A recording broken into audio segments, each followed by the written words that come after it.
bem-vindos mais uma vez, depois deste interregno de uma semana, a este nosso ciclo sobre diversidade cultural, desenvolvimento e direitos humanos. Temos hoje o privilégio de contar com o professor Acílio da Silva Estanqueiro Rocha, que nos vai falar sobre direitos humanos e diversidade cultural para uma ética intercultural. Muito obrigada, professor Acílio, por ter estado por estar connosco hoje e por ter aceitado este nosso convite, que muito nos honra, e que ouviremos seguramente com toda a atenção e aprenderemos tanto mais com a sua extraordinária experiência nesta matéria e com a sua vivência também empenhada nestes assuntos tão importantes. Eu queria também agradecer à professora Maria Manuela Tavares Ribeiro e à professora Maria de Jesus, coordenadoras deste ciclo, sem as quais não teria sido construído desta maneira como tem estado a decorrer e contando com personalidades de maior conhecimento na matéria. Um outro agradecimento é devido ao Diário de Notícias, na pessoa do Dr. Jorge Andrade, que se tem encarregado de fazer as entrevistas aos nossos conferencistas e que também hoje temos a entrevista do professor Acílio em papel e em digital. E a todos aqueles que querem estar connosco, ou têm querido vir a estar connosco, e aqueles que continuarão a aderir a estes nossos programas para nos continuarmos a cultivar em assuntos do maior interesse nos tempos que vivemos. Muito obrigada a todos e peço desculpa por esses 3 minutitos, foram uma questão técnica e vamos então eu vou passar a palavra à professora Manuela Tavares Ribeiro, que fará a apresentação do professor Acílio. Professora Manuela, se faz favor. Muito obrigada. Muito obrigada, senhora professora, pelas suas palavras. Cumprimento todos os que nos acompanham nesta sessão. Um cumprimento muito particular ao caro colega, amigo Acílio Estanqueiro Rocha e agradecer-lhe também a sua participação neste ciclo de conferências. Professor Acílio Estanqueiro Rocha é professor emérito da Universidade do Minho, membro integrado do Centro de Ética, Política e Sociedade da Escola de Letras, Artes e Ciências Humanas da Universidade do Minho. Como docente, ensinou várias disciplinas que abrangem uma ampla gama de áreas de filosofia, filosofia antiga, filosofia contemporânea, ética, antropologia filosófica, história das ideias sociais e políticas, entre outras. A sua experiência estendeu-se naturalmente a muitos seminários que regeu em mestrados, em doutoramentos e, nomeadamente, seminários, por exemplo, sobre Lévi-Strauss, sobre a dialética da filosofia contemporânea, e foi palestrante em muitas conferências em Portugal e no estrangeiro, orientador de múltiplas dissertações e teses de doutoramento. A sua produção científica é verdadeiramente notável pelos livros, capítulos de livros, artigos que publicou em revistas de referência internacional. É notável a sua produção científica e perdoe-me, professor Acílio, não estar aqui a destacar toda a sua produção. Mas além da atividade académica, notável atividade académica, ocupou importantes cargos, concretamente na Universidade do Minho. Assim, foi diretor do Departamento de Filosofia, foi coordenador do curso de Relações Internacionais, foi vice-presidente e presidente do Instituto de Humanidades e foi vice-reitor da Universidade do Minho. É ainda sócio correspondente da Academia das Ciências de Lisboa, na classe de Letras, terceira secção de Filosofia. Vai-nos falar sobre este tema: direitos humanos e diversidade cultural para uma ética intercultural. Muito obrigada, Sr. Professor Acílio, e tem a palavra.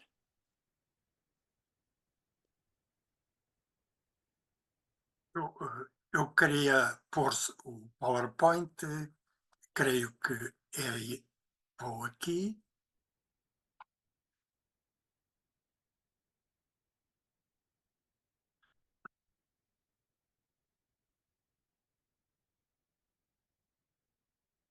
Creio que está, não?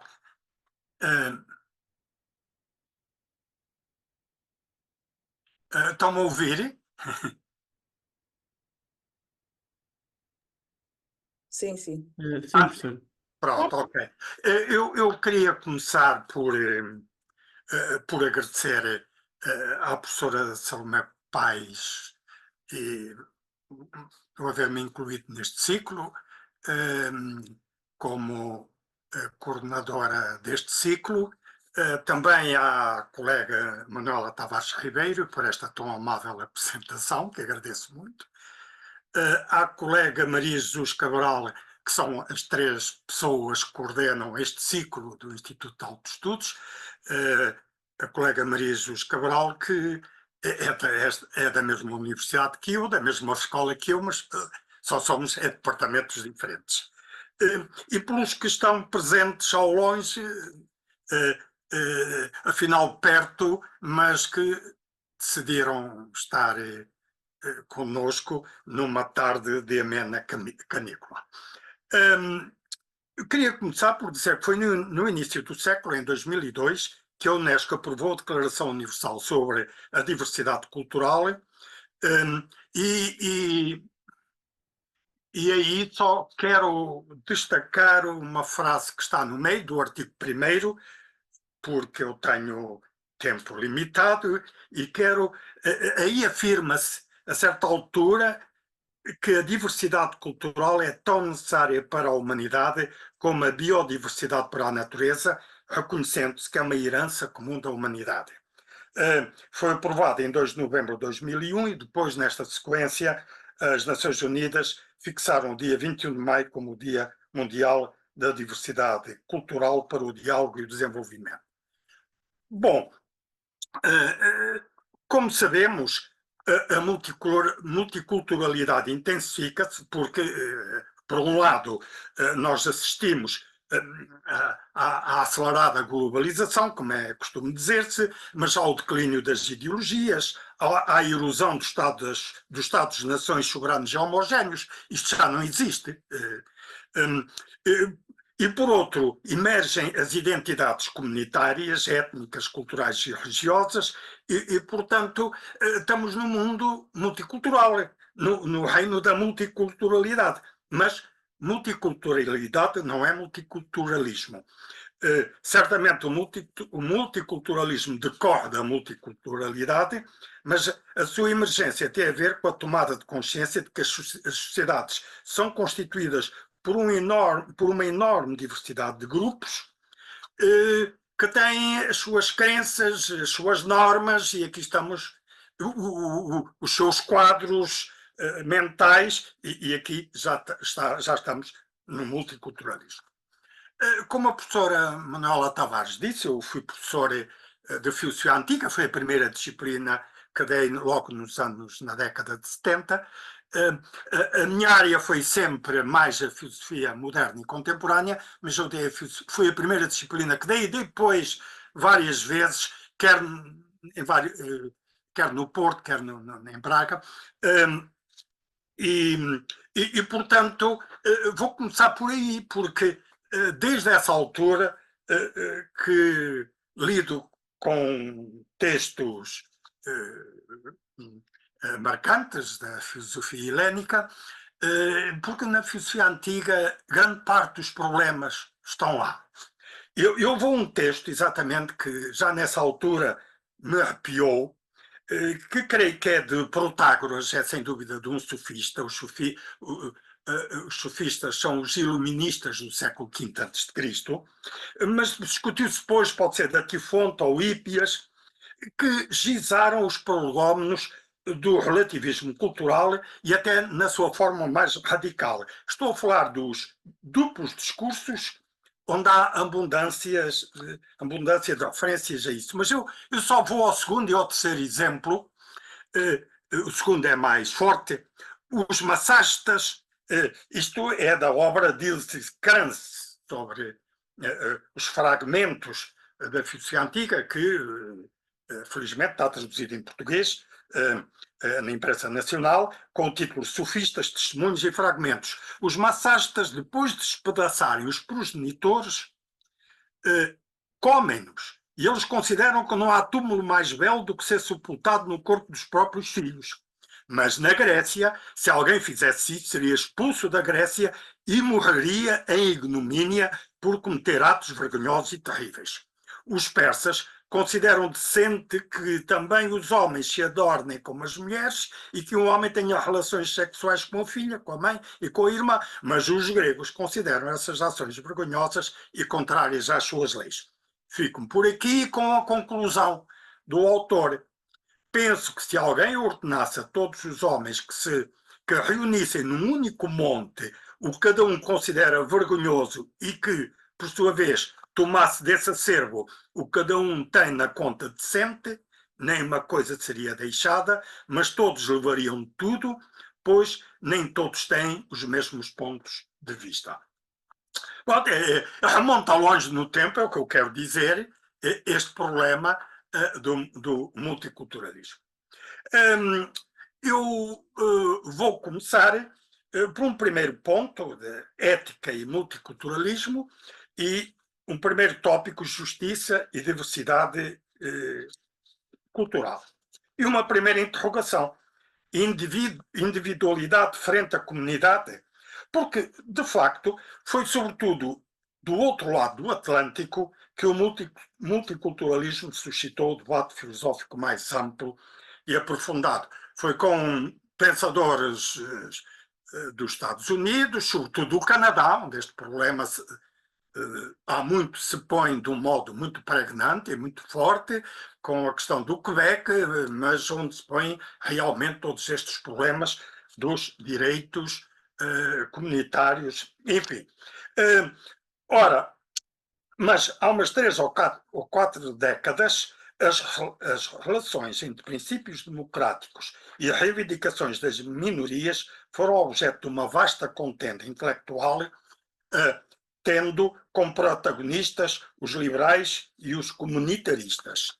Tal controvérsia surge da reformulação da teoria liberal de John Rawls, a teoria da justiça, uma teoria da justiça que publicou em 1971, e da crítica que Michael Sandel suscitou em 1982.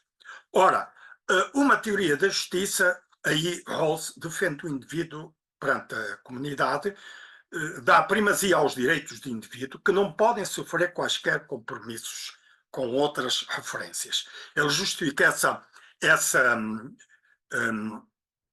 primazia baseando-se na prioridade do justo relativamente ao bem ou aos bens.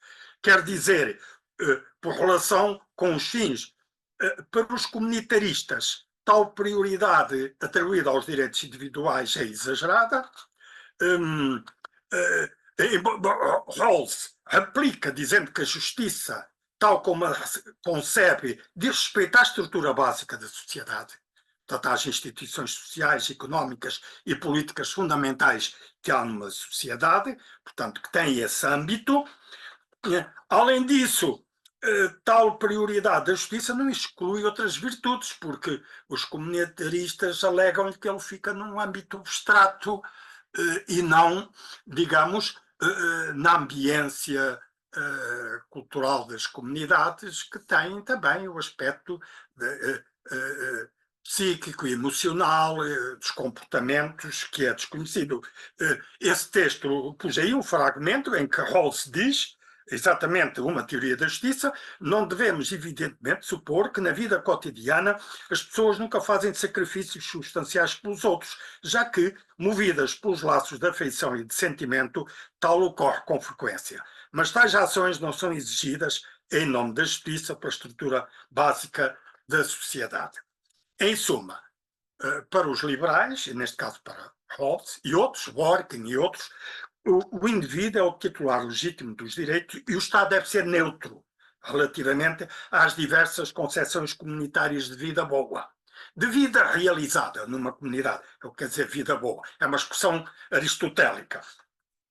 Ao invés, para os comunitaristas, a comunidade é que é a principal fonte de identidade pessoal e o Estado deve reconhecer direitos específicos. Então, o livro de Michael Sandel, O Liberalismo e os Limites da Justiça, é aqui uma obra importante no debate entre liberais e comunitaristas, porque Sandel, ao criticar a apresentação que Rawls faz do eu individual, ele considera isto uma visão atomística, desencarnada. Sandel afirma que o eu rawlsiano está descomprometido da sua ambiência das circunstâncias históricas e culturais nas quais o indivíduo evolui.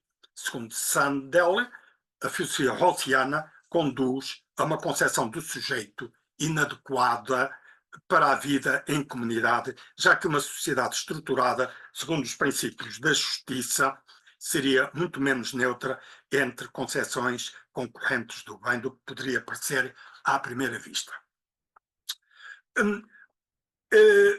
Passo agora a outra interrogação. Têm as culturas igual dignidade? E a minha referência aqui é para... só para dizer que estas obras, quer dizer, de Sandel, O Liberalismo e os Limites da Justiça, não todas, mas esta, por exemplo, está traduzida.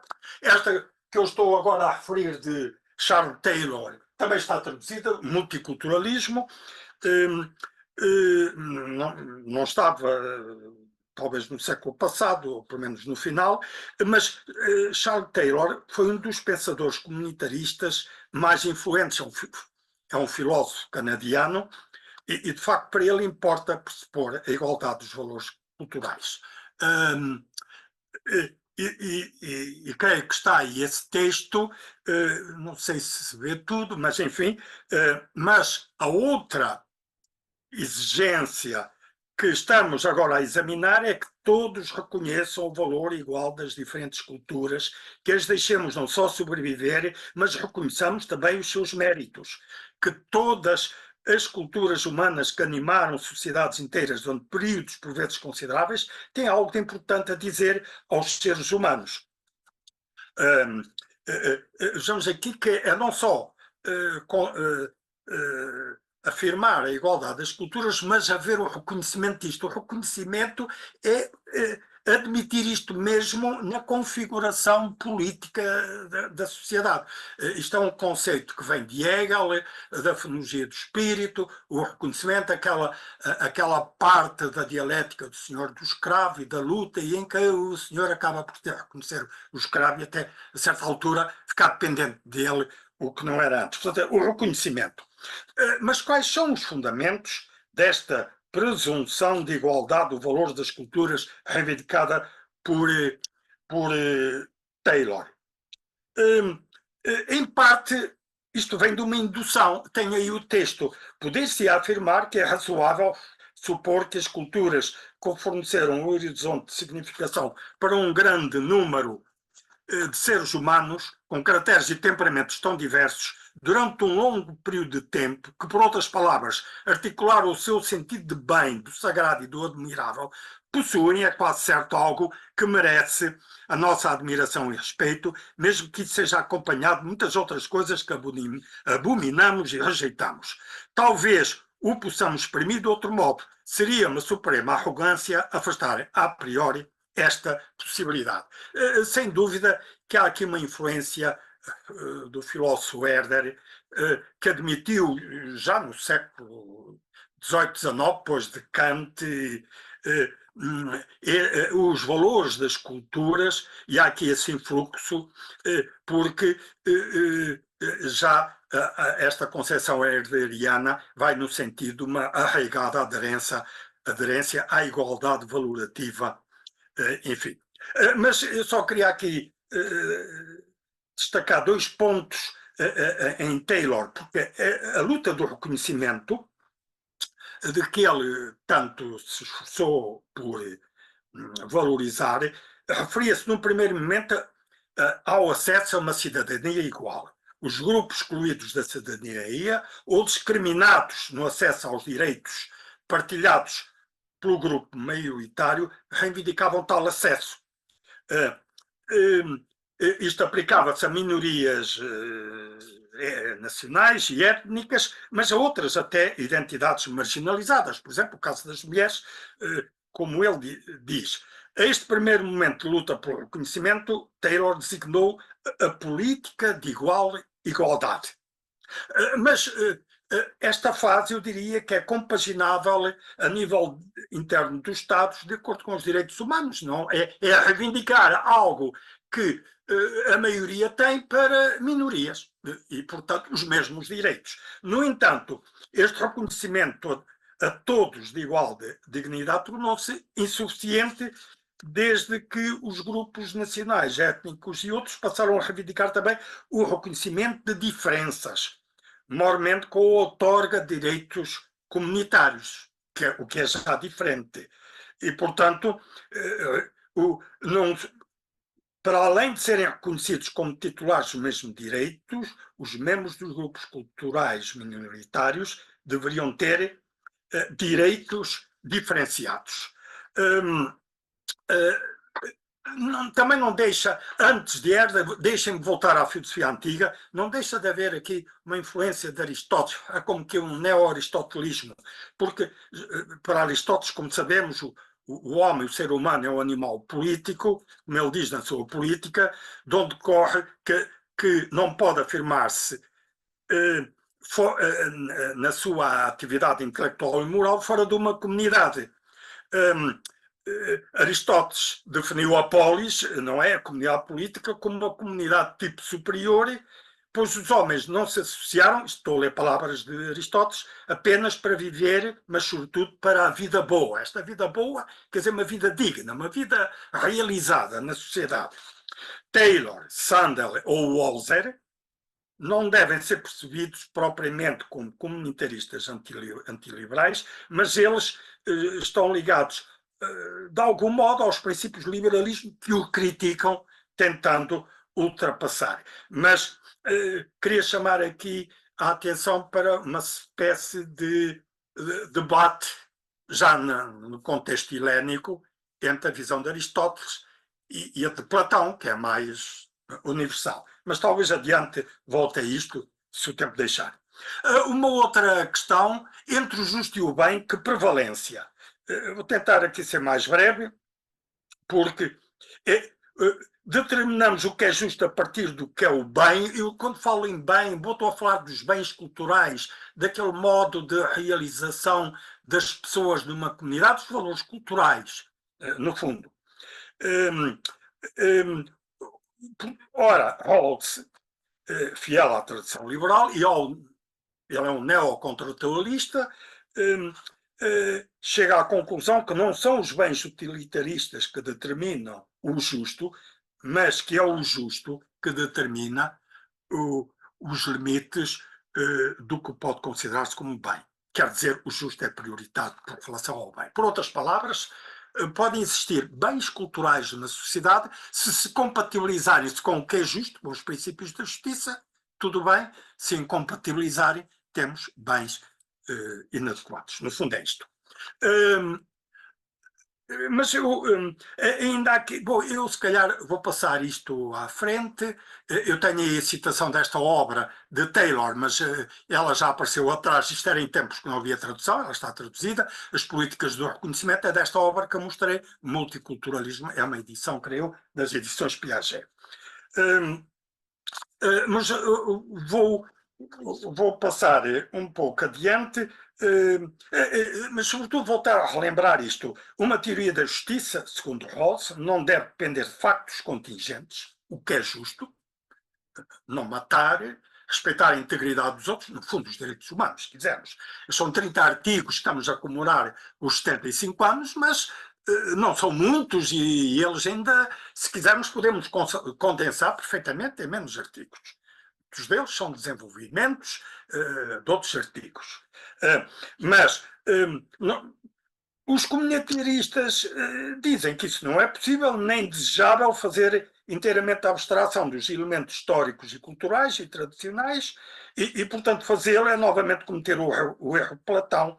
E conforme diz aqui o Hauser, as teorias éticas que partem da liberdade moderna foram naturalmente platónicas no sentido de revisionistas. Temos, portanto, eu referi há um pouco o antigo debate de Aristóteles contra Platão, já referi de certo modo o Herder por relação a Kant, poderia também referir, talvez venha lá mais para a frente, surja o de Habermas contra Gadamer, e enfim, mas, portanto, e só para dizer que isto é uma questão de todos os tempos, se quisermos. Ela tornou-se mais pregnante, mais delicada e sensível nos nossos dias, que provoca debates de facto grandes e acesos. De todas as pessoas que me estarão a seguir certamente não concordarão comigo, em alguns pontos, se calhar, não sei, lá mais para diante, mas, portanto, é um debate de todos os tempos. Podia aqui recordar, sei lá, Montaigne com os seus ensaios, que estão até a ser traduzidos em português, onde este problema do multiculturalismo se pôs de um modo muito agudo em muitos dos capítulos, mas vou passar a este ponto. Outra interrogação, agora no campo das interrogações. Que identidade? Em diálogo com, por vezes em luta contra. Taylor quer ainda superar o monologismo liberal, confrontando com o caráter intrinsecamente dialógico da identidade humana. O que é que se passa aqui? É que recorda que o pensamento humano não se constitui no isolamento, na introspeção, mas no diálogo com os outros.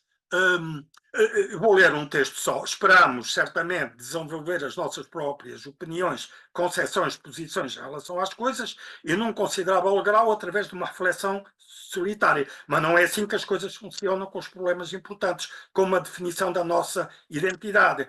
Definimos-la sempre em diálogo com, por vezes em luta contra, as coisas que os nossos outros dadores de sentido querem ver em nós.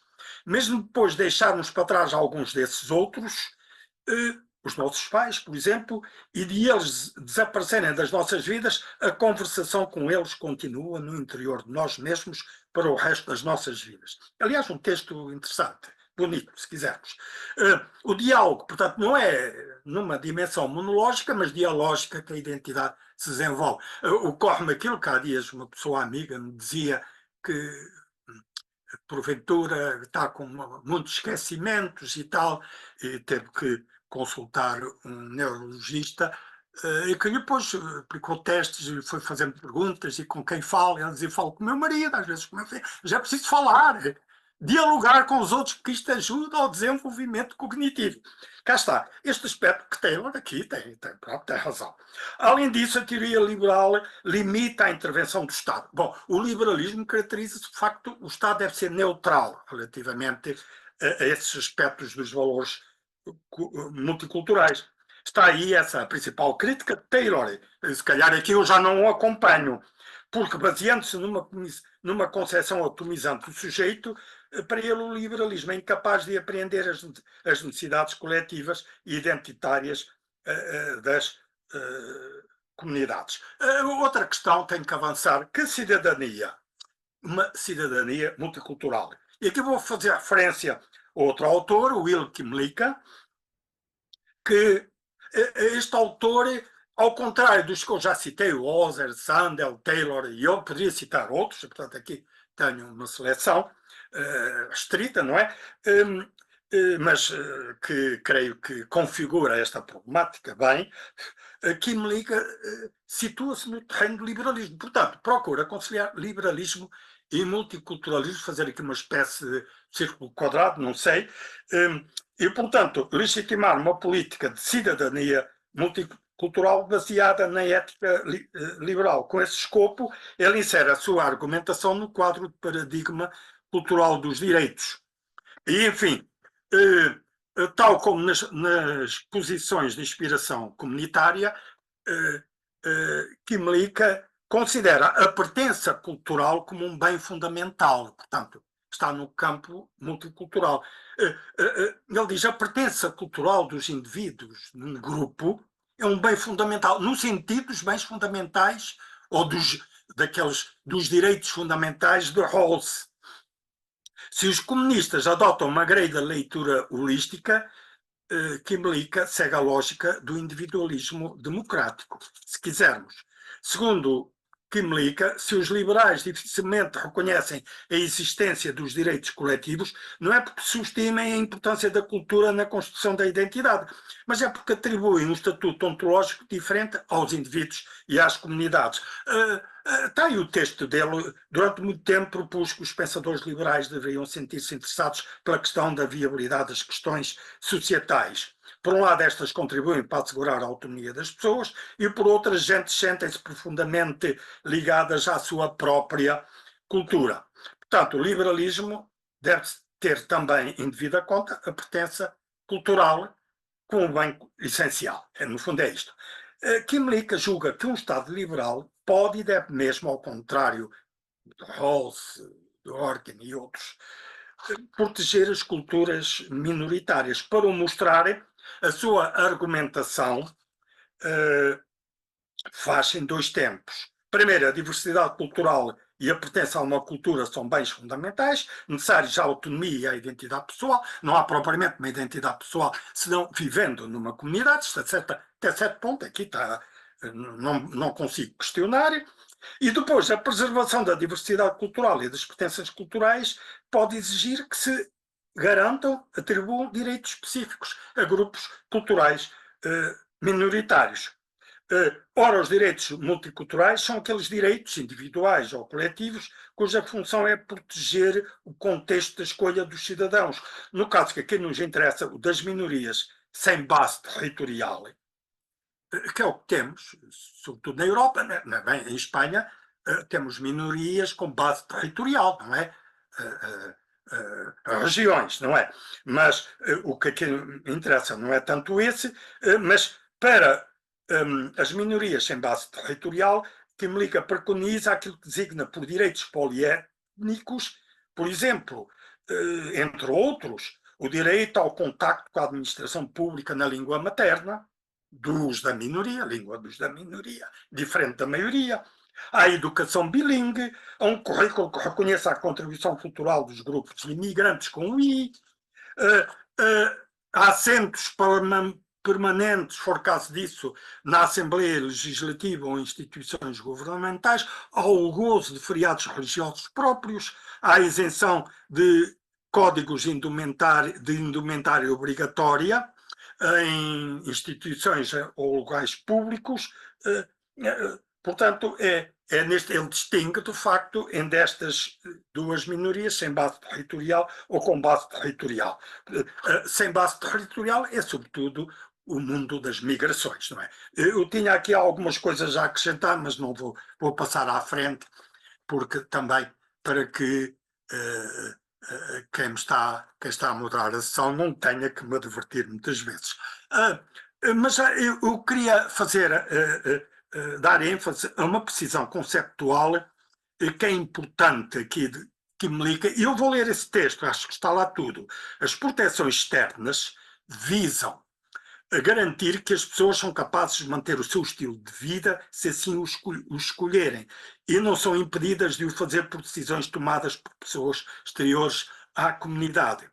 As restrições internas, uma dualidade terminológica importante, proteções externas, restrições internas, visam forçar as pessoas a manter o seu estilo tradicional de vida, mesmo que elas não queiram escolhê-lo de forma voluntária, porque há outro estilo de vida que lhes parece mais atrativo.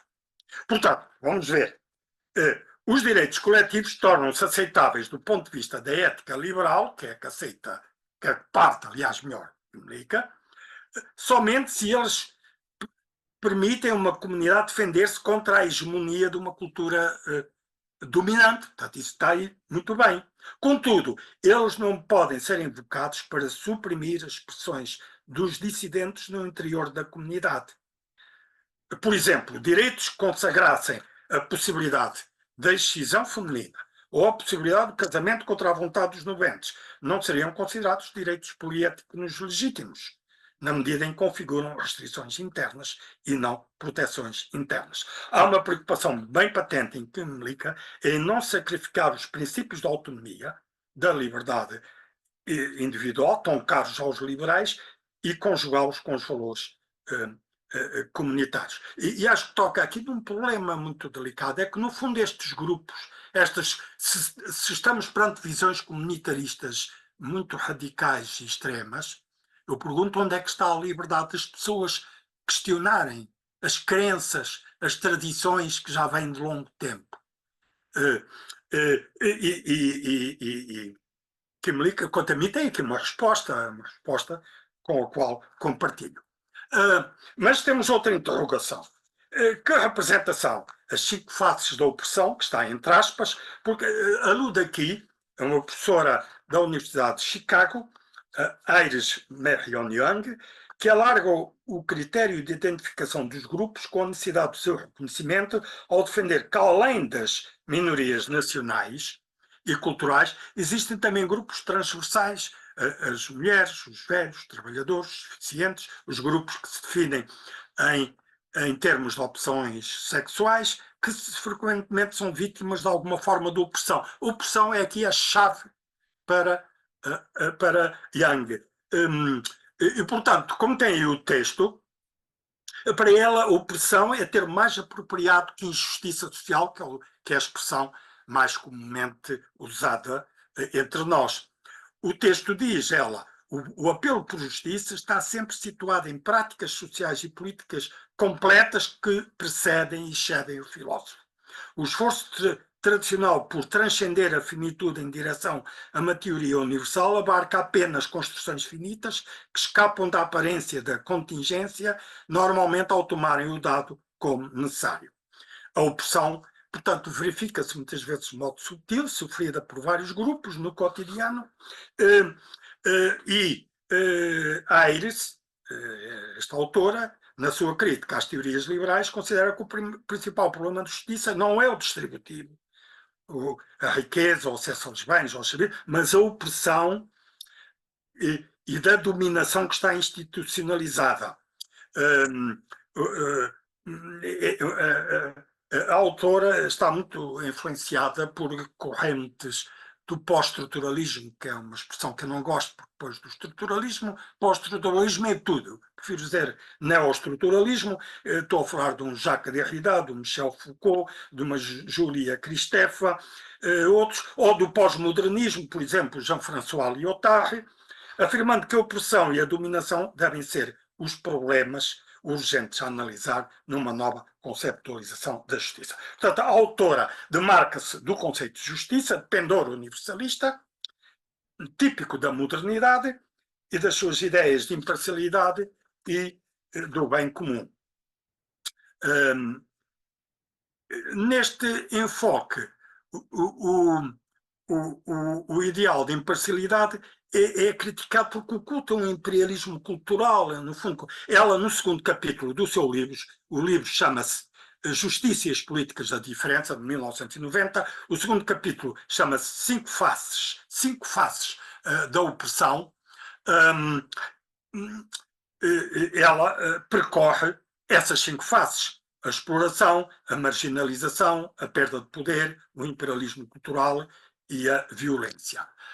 Portanto, como ela escreve, o ideal da imparcialidade é uma ficção da imparcialidade, não é?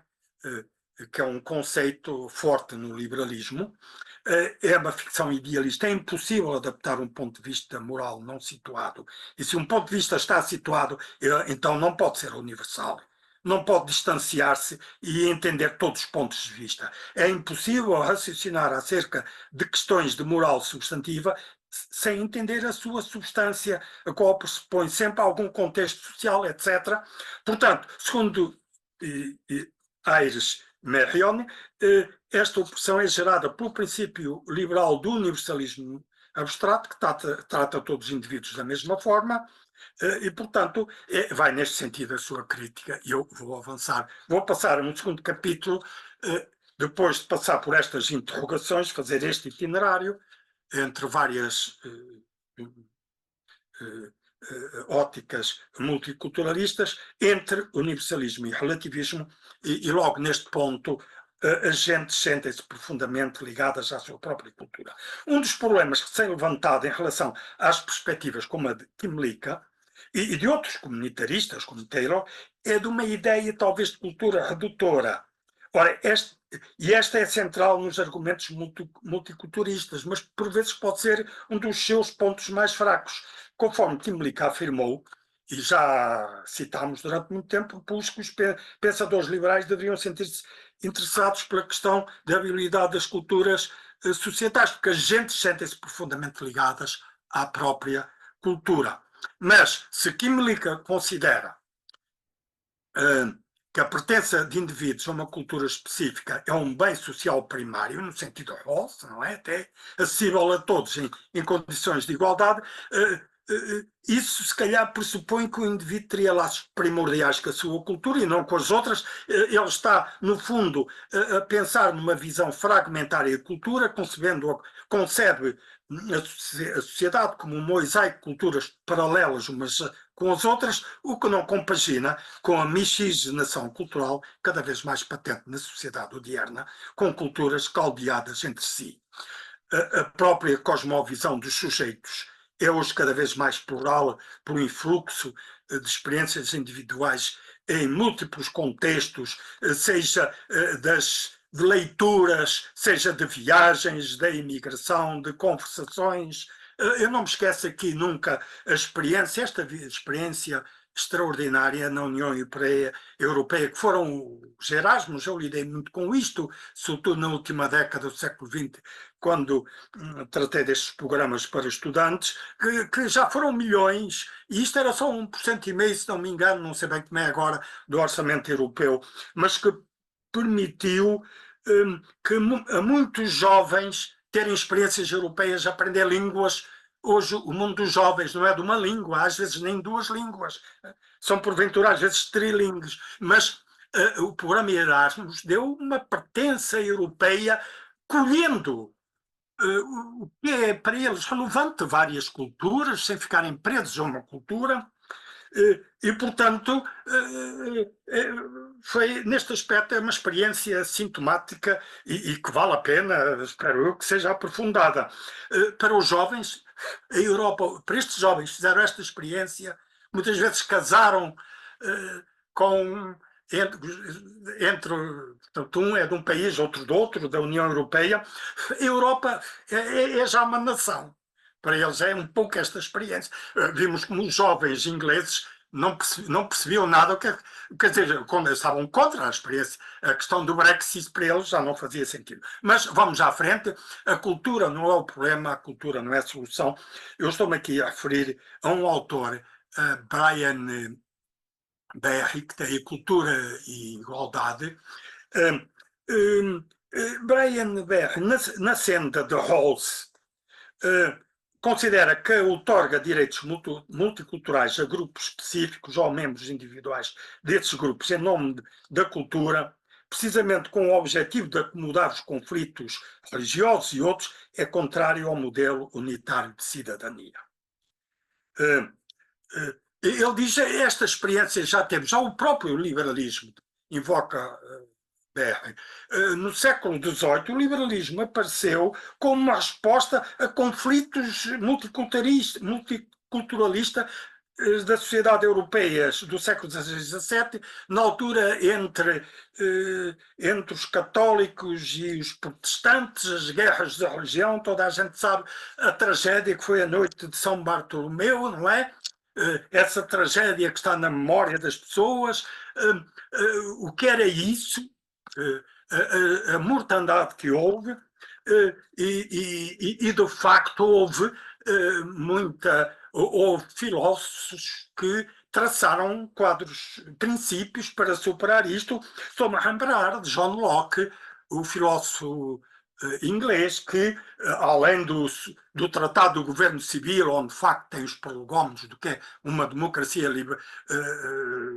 representativa, mas não vou agora a isto, escreveu a Carta sobre a Tolerância, mas estava em Amsterdão. Ele teve que sair de Londres nessa altura, isto era antes da Revolução de 1688, e em Londres estava com um nome diferente, estava num paradeiro desconhecido. E primeiro a Carta sobre a Tolerância, que saiu até em latim, as pessoas às vezes dizem que ir ao original, já ouvi, é preciso citar o original da carta, que é em inglês, não é nada, é em latim. E o próprio Locke chegou a dizer aqui uma passagem ou outra, o autor quis dar, o tradutor quis dar ênfase, mas deixemos isto. O Locke, entre a sua teoria ele aliás escreveu 4 cartas, mas estou a falar de uma que é a mais é a maior referência. Ele distingue o Estado das religiões, das igrejas, e compete a um e compete a outros. É uma distinção que ele levou muito a fundo, e outras. Eu aqui um autor que também me veio agora à mente, Pierre Bayle, que escreveu o dicionário histórico e crítico, que também está, professora, a minha colega da universidade também está na biblioteca, e se não é a primeira edição, é uma das primeiras, em 4 volumes, que é uma obra extraordinária. Este autor, Pierre Bayle, que tem uma obra longa, e não vou aqui dizer mais nada dele, porque não posso, não tenho tempo, mas que estabeleceu princípios para a harmonização destes conflitos. Portanto, segundo Berro, isto é um problema já antigo, e eu vou ter que aqui andar mesmo para a frente, porque eu vou dar aqui um salto só para dizer que ele diz: podem-se implementar políticas, e acho que tem isso aí, tem políticas equitativas para minorias, tal como a ação afirmativa ou a admissão diferenciada praticada nos Estados Unidos. Mas repare-se, isto são direitos dados aos indivíduos e não aos grupos. Sublinha Brian, não é à comunidade enquanto tal são atribuídas estas prerrogativas. É certo que acaba por as beneficiando os pertencentes a essa comunidade. Não se trata da política de reconhecimento reclamada por Taylor, mas de medidas que estão na base de oportunidades iguais para alcançar a tal velha igualdade entre os indivíduos. Portanto, para Beire importa também a proteção, quero sublinhar isto, dos membros individuais dos grupos contra a opressão do próprio grupo. Isto que é um pouco, falei, a propósito que me liga das proteções externas e restrições internas.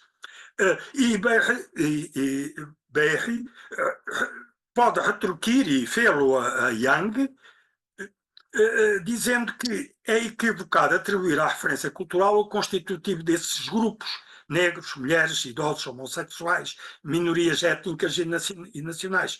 Se porventura a integração no grupo das mulheres está mais na fisiologia, será a idade. Aquilo que caracteriza alguém, portanto, seria o grupo dos idosos. Também, se o indivíduo se fala como pertencendo ao grupo dos homossexuais, a questão aí está mais na orientação sexual, enfim. E, portanto, o distintivo não está nestes grupos, está noutras referências mais subjacentes, e é aí que se tem que tratar da igualdade, ou da equidade, como se queira.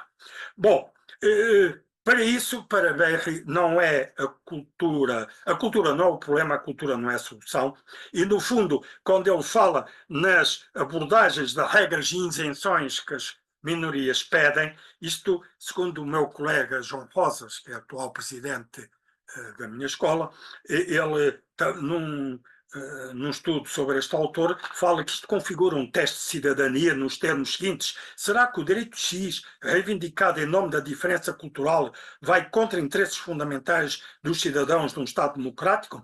Ou será que esse direito não afeta interesses fundamentais dos cidadãos? Se é o primeiro caso, o direito X não deve ser outorgado, e a legislação que o consagra, se existir, deve ser revogada. No segundo caso, o direito pode ser outorgado e é a legislação coarta esse direito, nos casos em que exista, que deve ser revogada. vejamos que as isenções reclamadas por comunidades imigrantes específicas, geralmente em função de práticas religiosas, devem ser consideradas, segundo BR, à luz do princípio da equidade. Com frequência, os pedidos de isenção de obrigações válidas para todos assentam na reclamação que existe de desigualdade e não falta de equidade. Por exemplo, os sikhs da Grã-Bretanha podem reclamar discriminação pelo facto de não poderem usar o turbante, eu creio que já podem, não é? Porque, como motociclistas, estão obrigados a usar o capacete até por não poderem usar, ou por não poderem usar os seus punhais ou espadas em público, devido à proibição geral do uso de armas brancas. Da mesma forma, comunidades judaicas ou muçulmanas noutros países podem reclamar a isenção de normas gerais do abate de animais, de modo a poderem garantir que os animais são sangrados vivos para serem kosher ou halal. Ora, para a BR, devemos perguntar, será que as isenções requeridas vão contra os interesses fundamentais do cidadão de Estado democrático? A partir daqui temos o dilema. Se a lei é suficientemente defensável à luz destes interesses, então as isenções não devem ser concedidas. Por outro lado, não é, então, a razão aconselha não ao estabelecimento da isenção, mas à sua revogação. Deste modo, é do interesse da comunidade que o abate de animais siga regras estabelecidas de higiene e controle sanitário, que é as regras da nossa sociedade. E por isso não há lugar a isenções nesses aspectos. Também a não isenção no caso do turbante ou no caso do punhal ritual tem a ver com princípios fundamentais relacionados com a segurança das pessoas e a segurança rodoviária. Mas já, por exemplo, o caso da criança Sikh, no Reino Unido, que foi impedida de frequentar uma escola privada por usar o turbante, que não permite usar o uniforme da escola, o uso do turbante aí não parece contrário aos fins próprios da educação. Por isso, essa regra proibitiva é discriminatória e deve ser revogada. Bom, e vai neste sentido este autor, que compagina as suas observações com John Rawls, e pronto, eu fico por aqui porque estou a olhar para o relógio e quero fazer aqui a referência, o olhar distanciado. Tenho andado muito no mundo anglo-saxónico, ou melhor, anglo-americano. Vamos mudar de horizonte e queria fazer aqui uma referência que normalmente não é feita nestas temáticas. Claude Lévi-Strauss, no seu livro Antropologia Estrutural, em que ele fala que estou verdadeiramente já há algum tempo nesta ótica de uma ética intercultural. Não de uma ética vazia, abstrata, subjetiva, mas uma ética também que tem que é correlativa da alteridade do outro. Bom, o conhecimento dos outros não é simplesmente uma via possível para o conhecimento de si, é única. Leio Lévi-Strauss, o grande antropólogo, não é, do século XX, e que passou dos 100 anos, não é, viveu até ainda mais alguns anos do século XXI. Diz ele, nenhuma civilização pode pensar-se a si mesma se não dispuser de algumas outras que lhe sirvam o termo de comparação. Não sou eu o que eu digo, é Lévi-Strauss. E num outro livro, Raça e História, de 1952, escreve: a diversidade das culturas não deve convidar-nos para uma observação fragmentária ou fragmentada. Ela é menos função do isolamento dos grupos que das relações que os unem. Mas o olhar distanciado, Le Regard éloigné, é um dos títulos de um dos seus livros, de 1983, ilustra bem a posição do antropólogo. Ele observa sociedades afastadas da sua, depois, em retorno, vê a sua do ponto de vista distanciado. E leio, isto tem aqui muita influência de Rousseau.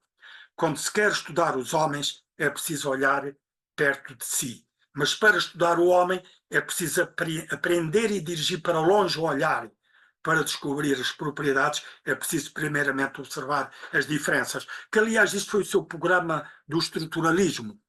O estruturalismo procurou chegar às propriedades através das diferenças. Não vou entrar nisto, mas Lévi-Strauss praticou, aliás, é o grande autor do estruturalismo, outros há, vários outros, mas que isto partiu do estruturalismo linguístico, dos fonemas da fonologia, e, enfim, terra e serra distinguem-se pelos fonemas T e D, mas a diferença não está a diferença não é o fonema, a diferença é a relação entre os dois.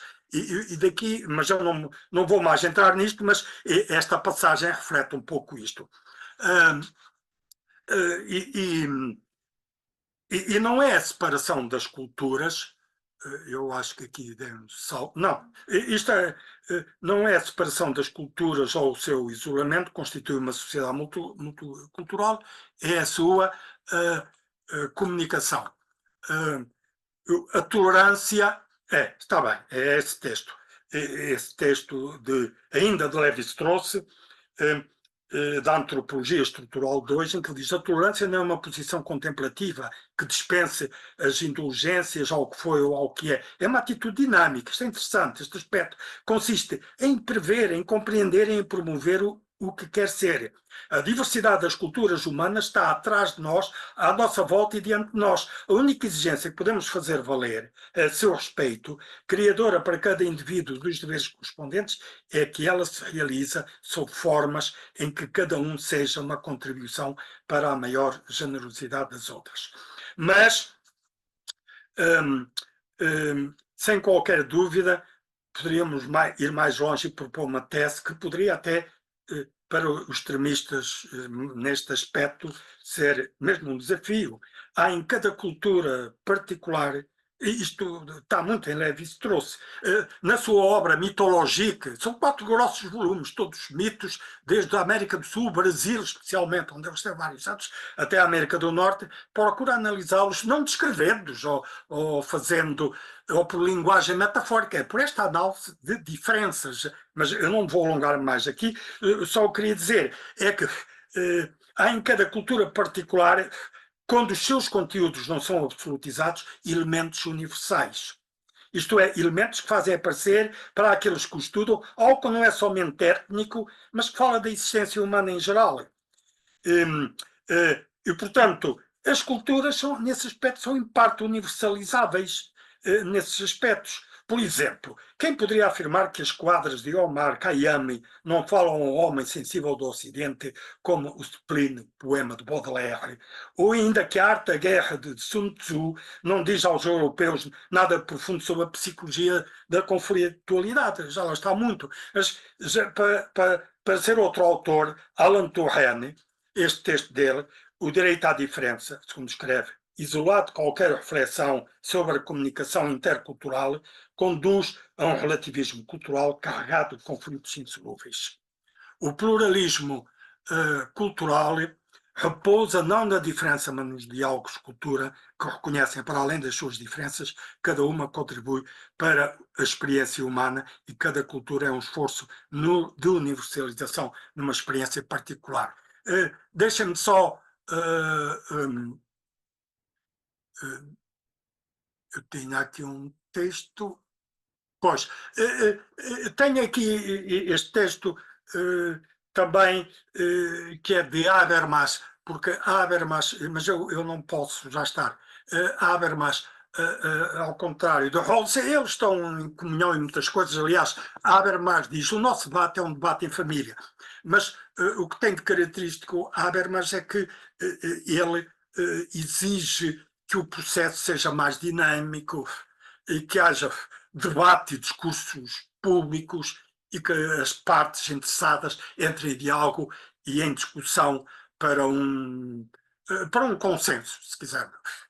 Eu tenho um trabalho sobre esses, tenho vários, mas um que estou a lembrar sobre Habermas está no livro coordenado pelo professor João Rosas, Democracia Deliberativa, Manual de Filosofia Política, onde longamente passo sobretudo sobre uma obra que é a Teoria da Ação Comunicativa, em 2 volumes, que acho fundamental, mas eu não posso estar com isso, mas o texto que estou aqui a referir, Lutas por Reconhecimento no Estado Democrático Constitucional, está nessa coletânea de Charles Taylor, sobre o multiculturalismo, e já agora invoco o texto que tenho citado, A Igualdade de Tratamento das Culturas e os Limites do Liberalismo Pós-Moderno, que está numa coletânea, num conjunto de obras escolhidas, que creio que são 5 volumes, está no volume 4, como tenho aí.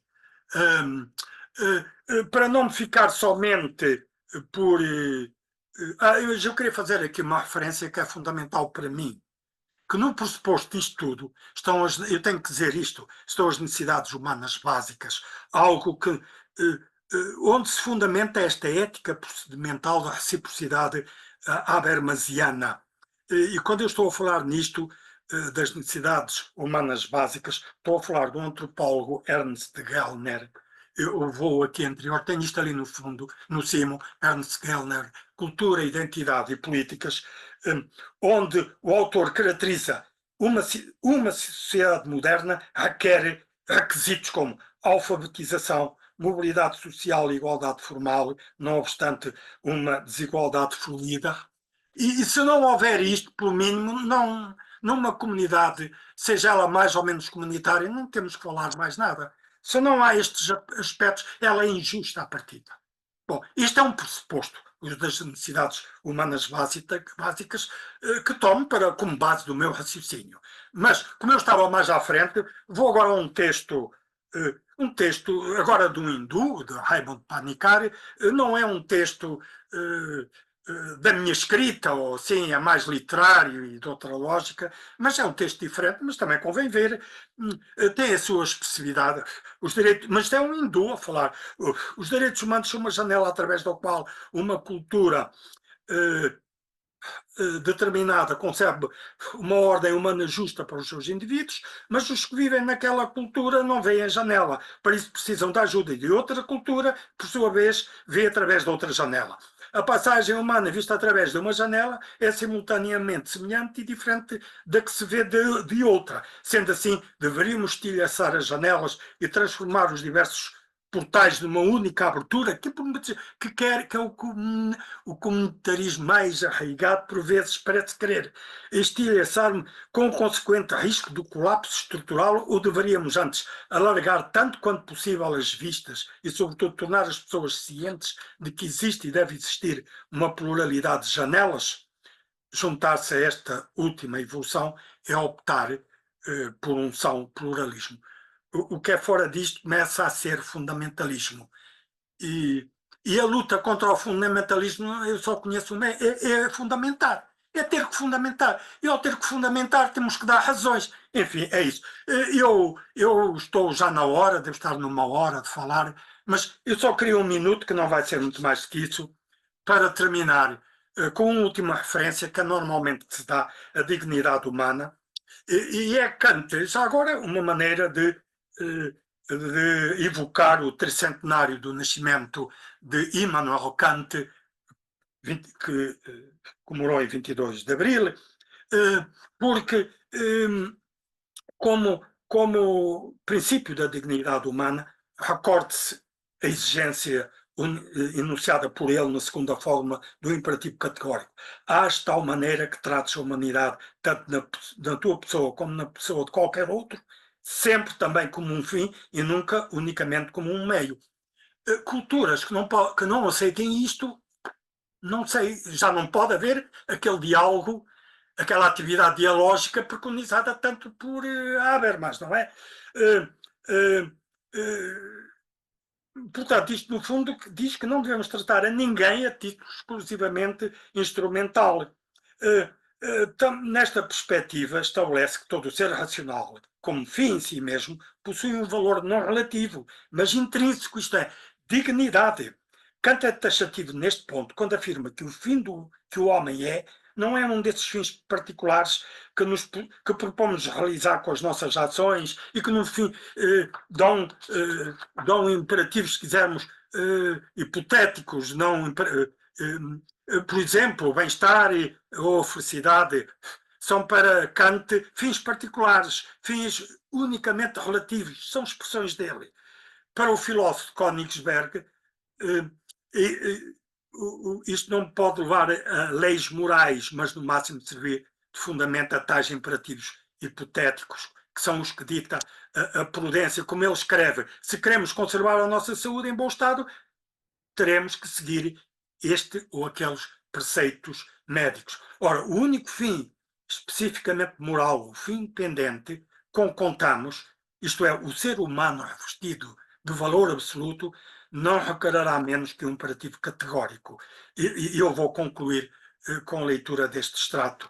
Os seres humanos, cuja existência depende, não em verdade da nossa vontade, mas da natureza, têm, contudo, se são seres racionais, apenas um valor relativo como meios e por isso se chamam coisas, ao passo que os seres racionais se chamam pessoas, porque a sua natureza os distingue, já como fins em si mesmos, quer dizer, como algo que não pode ser usado como simples meio e, por conseguinte, limita nessa medida todo o arbítrio e é um objeto de respeito. O conceito de respeito está muito carregado eticamente em Kant.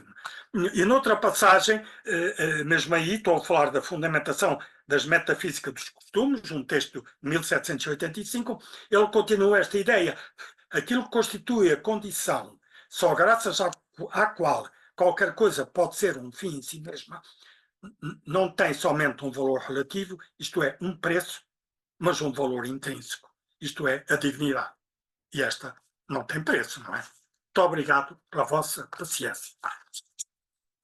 Muito obrigada, professor, por esta sua excelente comunicação que nos traz, tão atual, e que, no fim de contas, nos faz refletir e dizer como estas preocupações com a dignidade humana, com os valores, com a igualdade e com a não discriminação que vemos todos os dias, nos tem acompanhado a sociedade e tão pouco tem sido feito para bem e para respeito dessa mesma dignidade e da própria pessoa humana. Muito obrigada, professor.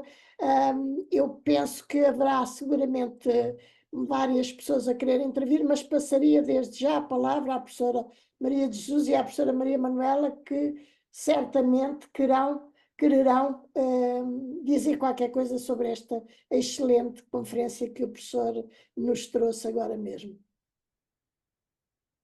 Quem quer começar? Professora Manuela, professora Maria de Jesus? Maria de Jesus. Professora, isto tem a palavra, faz. Eu não tinha pedido, mas enquanto de facto não bem, eu também queria logicamente agradecer este percurso tão interessante, também feito na biodiversidade de autores, de perspectivas sobre esta questão tão importante, e à qual se vieram juntar reflexões de uma grande pertinência e de uma grande atualidade também. A professora Maria Salomé e a professora Maria Manuela lembram-se que nós no início, quando idealizámos este ciclo de conferências, chegámos a ter a palavra diálogo entre a palavra, não é? No nosso título tínhamos diálogo, desenvolvimento e diversidade, lembram-se? Pois eram muitas palavras e acabámos por retirar a palavra diálogo, que acho que vinha também de um outro ciclo de conferências, e nós aqui, com a conferência do professor Acílio, acho que percebemos que essa palavra é mesmo tão importante, não é? É uma espécie de elo de ligação entre isto tudo, porque o professor mostrou-nos que efetivamente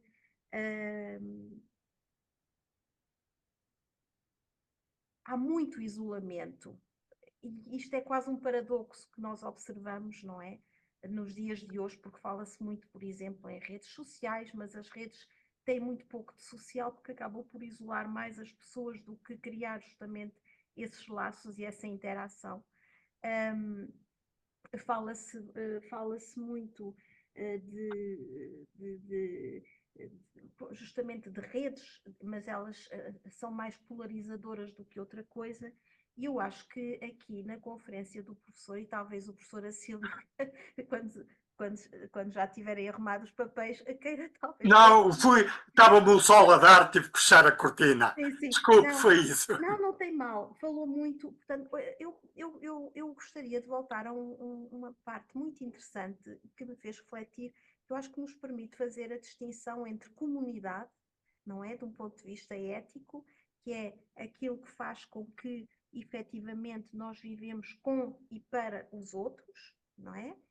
Até na perspectiva de vários autores que referiu, de Paul Ricoeur, e qualquer coisa que seria como o comunitarismo, não é? São duas coisas distintas. Uma faz-se na relação com o outro e a outra é uma espécie de bolha de isolamento.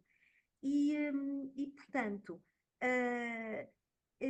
eu gostaria que, se calhar, não sei se o professor Acílio quer desenvolver um bocadinho só, não sei se eu percebi bem, que há uma espécie de, há uma diferença conceptual quase entre, ela existe, pelo menos em francês existe, mas como tocou nesse aspecto, entre a comunidade, no fundo, e a comunidade é talvez um conceito eticamente carregado, porque lembra efetivamente a vida boa para e com os outros, e que, como disse, não há cidadania que não seja na comunidade, não há identidade que seja separável da comunidade, e uma certa tendência, todos nós sabemos que há uma diversidade cultural, como há uma biodiversidade biológica, isto todos nós sabemos, e o professor mostrou-nos isso desde sempre, e, no entanto, cada vez mais se assiste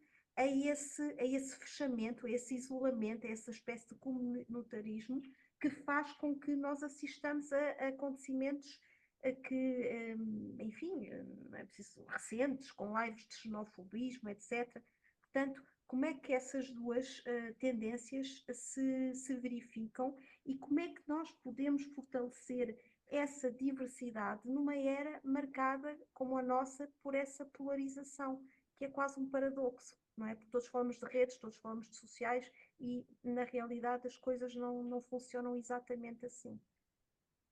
Não sei se fui clara na minha observação, isto se calhar é mais um. Não, sim, eu percebo bem a questão e ela é sem dúvida pertinente. A resposta é que é mais complicada, porque isto não é fácil, isto é difícil. Eu aludi aos séculos XVII e XVIII e houve guerras, não é? Guerras que, no fundo, a incidência era mais de conflitos religiosos, isto, na nossa época, transferiu-se para conflitos étnicos e culturais, mas estamos na mesma ótica. Mas porque eu, no fundo, o que pretendo, no fundo, dizer, se eu quisesse-me em pontos, diria o seguinte: todos os valores só podem ser reconhecidos, realizados no âmbito de uma cultura particular. Isto, o Taylor e outros chamaram a atenção para isto, enfatizaram muito este aspecto, e com razão, porque uma ética monológica ou coisa assim falava nos valores como algo etéreo, e isso pode pensar-se abstratamente, mas isso não existe na realidade. Na realidade, é em comunidades. Mas depois é preciso ver que uma cultura particular compreende não só valores vigentes consensuais, aquilo que se chama por vezes moral positiva, mas também a projeção de valores disruptivos da moral vigente, que é uma espécie de moral crítica. Ora, um terceiro ponto aqui nesta sequência: a comunicação entre culturas supõe a existência de condições de racionalidade de caráter formal, e aqui está o busilis da questão. E Habermas, eu tive pena de não desenvolver mais o Habermas, mas enfim, não podemos tem que passar algumas coisas, mas chamou bem a este aspecto, ao contrário do Rawls, que estabelece os princípios da justiça dedutivamente. Ele é um neo-kantiano. No fundo, ele repensa o contratualismo nos termos de hoje, com a sua teoria da justiça. Mas, aliás, foi em 1971, mas ele em 1993, se não é com o liberalismo político, procurou responder à controvérsia dos comunitaristas, chamando a atenção para um consenso por sobreposição, que ele chama. Essa obra também está traduzida em português, porque a sociedade deve admitir uma pauta mínima de valores, independente do credo religioso, de orientações político-religiosas, no fundo, a parte constitucional, se quiséssemos, e sobre isso estabelecer um consenso sobreposto, que é o que ele chama, como sinal de pluralismo e de democracia. Ora, mas para isso é preciso que as doutrinas abrangentes, que têm uma cosmovisão da sociedade e da vida, não queiram transportar para esta pauta os seus valores. No fundo, o que Habermas insiste com consenso, o tal consenso possível através da intervenção dos grupos interessados, só que, ao contrário de muitos liberais, para Habermas a cultura tem que entrar nesse debate, os valores culturais, porque nada se faz sem estar historicamente situado. E é através desse intenso debate que poderemos chegar, enfim, ao tal consenso. Mas há um quarto ponto, que é o reconhecimento no âmbito de cada cultura particular, aquilo que eu diria de valores universais, reconhecidos, realizados em diferentes culturas. É o tal consenso sobreponível de Rawls. E, portanto, isto que eu estou a dizer estriba-se em 3 princípios. É a rejeição de um relativismo cultural extremo, pela afirmação de direitos e deveres que exigem aceitação universal e, portanto, que não os aceitam. Vai também na aceitação do valor do indivíduo como agente moral, e isto está em Rawls, em Habermas, etc. Mas eu não sei o que é transportar para a comunidade ser agente moral. Eu não sei pensar isso. Pronto, eu deixo que das culturas que têm isto como um princípio básico me expliquem, para que eu adira. Mas enquanto eu não aderir, eu adiro à minha cultura.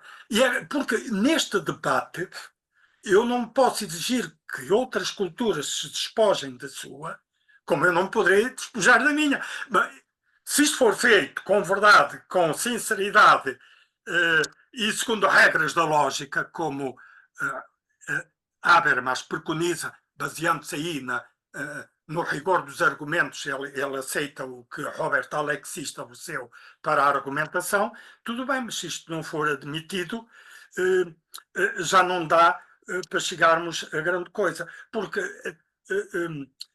senão, qual é o problema? É uma cultura homogeneizante acabar com as outras e não o diálogo entre culturas. Quando falo nisso, eu lembro-me sempre de um livro, que não é muito referido, Para Além da Crença. Ele nasceu, se não me engano, em Trinidade, mas cedo foi para a Inglaterra. Naipauli, não sei bem pronunciar, porque ele é dessa região, não sei como se pronuncia bem.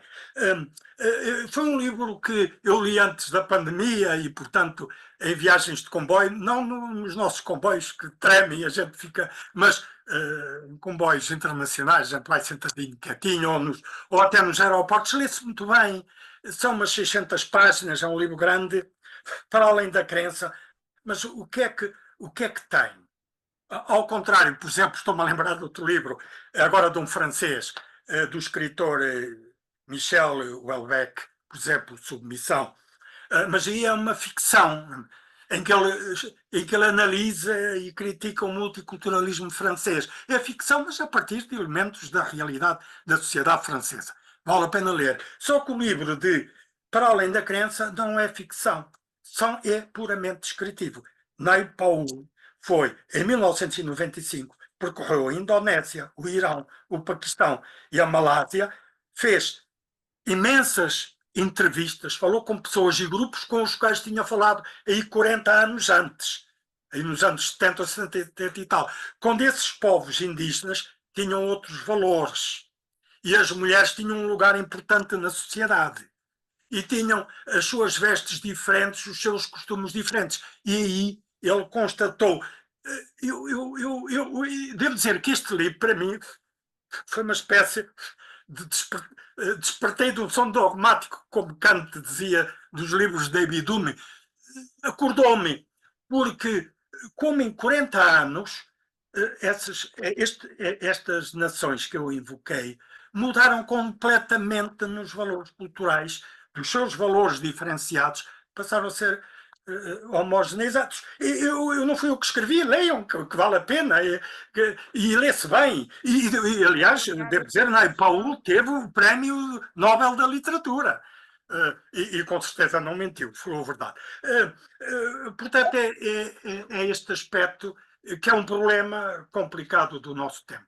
Eu com certeza não respondi à questão. Não mas... faz mal. Vamos deixar também as outras pessoas participarem neste diálogo tão interessante. Professor, eu não estou a ver ninguém com a mão levantada, só estava eu a levantar a mão para pedir ao professor que estamos daqui a pouco quase no final, e pergunto se alguém tem alguma questão a colocar, queira pôr a mão no ar, carregando nas reações, a mão digital, ou Brandão da Luz, senhor Brandão da Luz, se faz favor.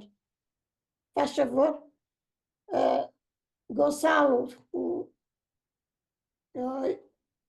não tem. Não se ouve, não se ouve. Já está a ouvir-se? Já está, já está. Faz favor. Bem, eu quero apenas para felicitar toda esta iniciativa e agradecer ao estimado colega e amigo confrade Acílio essa maravilhosa excursão que nos fez sobre estes domínios tão estimulantes, mas ao mesmo tempo tão complexos, destes problemas do multiculturalismo, nessa dialética entre o universalismo e o culturalismo que nos leva sempre a balancear por opções que nunca se fazem, porque os contextos são sempre escorregadios e não nos permitem que as nossas opções sejam sempre padronizadas e definitivas. Mas no meio de tudo isso, eu achei graça a uma série e achei interessante todo um conjunto de questões que aqui foram apresentadas, nomeadamente aquela ideia de cultura, a cultura e a ideia de homem, que não se constrói no isolamento, e esta última apresentação que o Dr. Acílio apresentou, ao fim de 40 anos as pessoas chegam, isto é, e as pessoas veem que os costumes foram alterados ao fim de 40 anos. Foram alterados porque houve uma abertura e uma relação, um relacionamento. O que vem, de alguma forma, dizer que o homem é, como sabemos desde o Aristóteles, um ser de relação. E é um ser que está sempre em interação e em diálogo. E é aí que nós perguntamos o papel do multiculturalismo, a minha pergunta é esta: o multiculturalismo não para delimitar os espaços e as concessões, mas para facilitar o intercâmbio. Falou-se há pouco do Erasmus, que nos permitiu precisamente construir a Europa como uma nação, pelo menos no nível da juventude, que de alguma forma se sente na Europa em casa, e para ela não há barreiras entre as tradições, os costumes e os países. Também nós podemos pensar que esse multiculturalismo nos permite pensar que não nos devemos, digamos, relacionar de uma forma hermética, ou impondo ou confrontando posições, mas em que medida a argumentação e, de certo modo, a educação, a formação, o conhecimento da ciência não nos permite, de alguma forma, alterar e modificar essas nossas concepções de base. Não? Era essa a minha questão que eu gostaria de apresentar. Pois, é verdade. Por isso que eu tenho esse subtítulo para uma ética intercultural. A partir da multiculturalismo, portanto, comecei por distinguir multiculturalidade. Multiculturalidade é um facto, desde sempre, não é? A Europa houve sempre multiculturalidade, não é? Os suevos, os romanos, etc., tudo isso. Mas multiculturalismo é diferente. Mas multiculturalismo denota, de qualquer modo, um certo fechamento. Embora certos autores propriamente não sejam. Charles Taylor, por exemplo, ele põe ênfase numa cultura que deve ser igual e deve ser reconhecida e deve haver valores multiculturais. O no-górdio normalmente está aqui do meu ponto de vista, é quando numa cultura, e eu passei por alguns textos que o dizem, obriga a uma homogeneização tal, como foi o dessas sociedades que Naipaul percorreu 40 anos depois e que estavam homogéneas, sociedades fechadas, e 40 anos atrás eram abertas, porque quando a liberdade de expressão é fechada, fecha-se muita coisa. Lembro-me aqui um texto de Kant, de 1893, se não me engano, um texto que eu gosto muito de citar, porque é quando ele passa a certa altura e com este problema, quando alguém aplica, mas o tirar a liberdade de expressão não tira a liberdade de pensar, pode continuar a pensar. E ele mostra exatamente, não, a falta da liberdade de expressão tira a liberdade de pensar. E, portanto, temos sociedades fechadas que não permitem a dissidência. E nesse ponto de vista estamos já em grupos fechados, não é? De um certo encerramento. A perspectiva da Iris Marion Young é já bastante radical nesse ponto de vista, me parece a mim. Eu quando falo neste aspecto, lembro-me sempre, desculpem esta derivação, mas acho que tem a ver, é uma referência que está no meu espírito, porque é uma obra que eu gosto muito, da peregrinação Fernão Mendes Pinto. É verdade que Montesquieu, além daquela grande obra, O Espírito das Leis, escreveu as Cartas Persas, em que se imagina como um estrangeiro, os persas em Paris, acham tudo estranho, tudo a sair à mesma hora de um prédio, que é isto, governos que mudam tão facilmente como na nossa pátria estão lá toda a vida. Portanto, passa num exame dos persas, além de Paris, eles passam vários sítios, até em Lisboa também. Mas antes de Montesquieu, de facto, Fernão Mendes Pinto imagina-se como um estranho por terras do Oriente, línguas que não conhece, cativo que esteve, viu a morte à frente, como uma espécie de Charles Chaplin de antanho, como ele diz, 13 vezes cativo e 17 vendido nas partes da Índia, Etiópia, etc.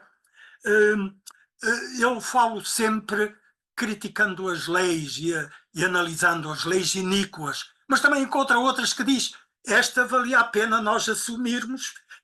É de facto um diálogo intercultural que vemos numa obra que foi publicada em 1614, 30 anos mais ou menos depois da sua morte, que tem muito esse traço intercultural. Eu gosto muito de levar às vezes estes problemas lá para trás, porque estes problemas não são de hoje, embora hoje sejam mais sensíveis, enfim, pelos média, por tudo que sabemos, e a ética intercultural, esta ótica é fundamental, é crucial mesmo, porque nós não podemos repetir nos nossos tempos a tragédia que foram as guerras de sociedades de credos diferentes dos séculos XVI e XVII. É preciso superar isto. E é uma encruzilhada no nosso tempo.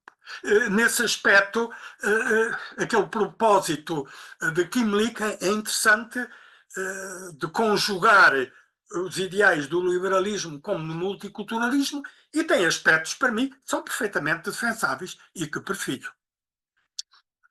Muito obrigada. Professora Maria Manuela, se faz favor.